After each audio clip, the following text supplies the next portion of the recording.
इमारत बनाई है जेम्स एंडरसन ने भी। एक नजर डाल लेते हैं इंग्लैंड के बॉलर्स पर।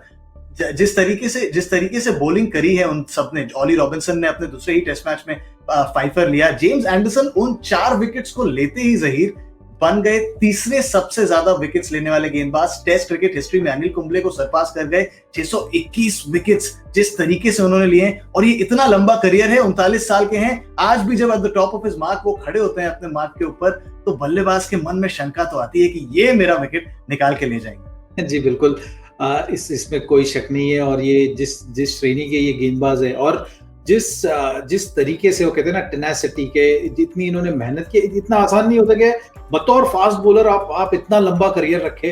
आपको बहुत मेहनत मशक्कत करनी होती है अपने फिटनेस पे। और इन्होंने बखूबी, मतलब अभी भी आप जब इनको देखते हो तो कहीं ऐसे कमी नहीं लगती कि फिटनेस में कहीं कमी है या ये उतना टेस्ट मैच का भार उठा नहीं पा रहे।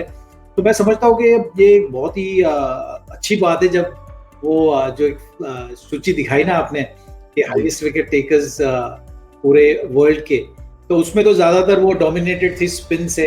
तो और ग्लेन मैकग्रा फिर नीचे थे। 124 मैचेस उन्होंने खेले, उनका भी बहुत अच्छा एक मैराथन एफर्ट रहा है। बहुत तगड़ी फिटनेस उनकी भी थी।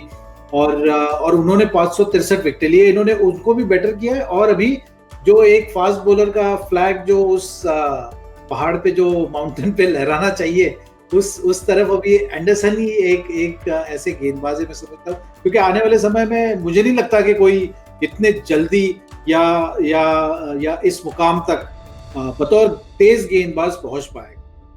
बिल्कुल, फास्ट बॉलर्स का परचम वैसे सही आपने भी कम नहीं फहराया है। इसीलिए एक सवाल मैं पूछना चाहता हूं आपसे। आपका भी एक बहुत लंबा, बहुत इलस्ट्रियस करियर रहा है। कई बार ऐसा होता है, और जेम्स एंडरसन जिस उम्र पे हैं, जिस पड़ाव पर हैं, कई बार सवालिया निशान लगते हैं। वो इस बार भी प्रेस कॉन्फ्रेंस में थोड़ा परेशान सा हो गए थे कि भाई आप बार बार मुझसे रिटायरमेंट की बात क्यों पूछ रहे हैं। लेकिन जब आप जिस तरीके से, और हमने देखा है किस तरीके से फास्ट बॉलिंग मुश्किल काम है, आप रोज फास्ट बॉलिंग करते हैं, शरीर टोल लेता है। कैसे, क्या करता है ऐसा आपके अंदर से? कौन सी ऐसी आवाज आती है कि आप चौथे दिन जब सो रहे हैं, 5वें दिन उठना है, ट्रेनिंग करनी है, फिर गेंदबाजी करनी है, वो कौन सी आवाज होती है जो फास्ट बॉलर्स को स्पेशली जाते रहने पर एकदम पुश करती है, पीछे से फ्यूल करती है? नहीं, वो क्रिकेट से लगाओ, क्रिकेट का जुनून आप कह सकते हो। मुझे लगता है वही एक सबसे बड़ा एक ड्राइवर होता है जो आपको हमेशा मोटिवेटेड रखता है। और देखिए, मैं जैसे कह रहा था कि इतने लंबे समय तक उस फिटनेस पे बने रहना, ये एक अपने आप में बहुत बहुत बड़ी उपलब्धि है, बहुत बड़ी कामयाबी है उनको। तो उनको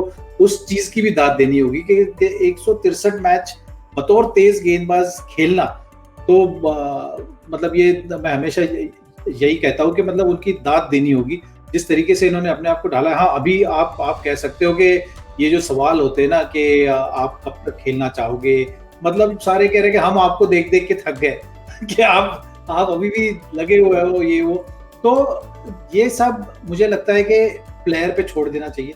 क्योंकि मैं कभी भी किसी भी गेंदबाज को उसी तरीके से आंकता हूँ कि अगर मैं पर्सनली जिस तरीके से टेस्ट मैच को देखता हूँ कि अगर मैं गेंदबाजी कर रहा हूँ और एक स्पेल में किसी भी टेस्ट मैच के मैं काबिल हूँ कि मैं 3 विकेट ले पाऊँ और मैं वो चीज कर पा रहा हूँ अपनी टीम के लिए, तो मैं वो गेम का रुख बदल रहा हूँ। मैं गेम में उतना इम्पैक्ट डाल रहा हूँ जिससे मेरी टीम वापस गेम में वापसी कर सकती है।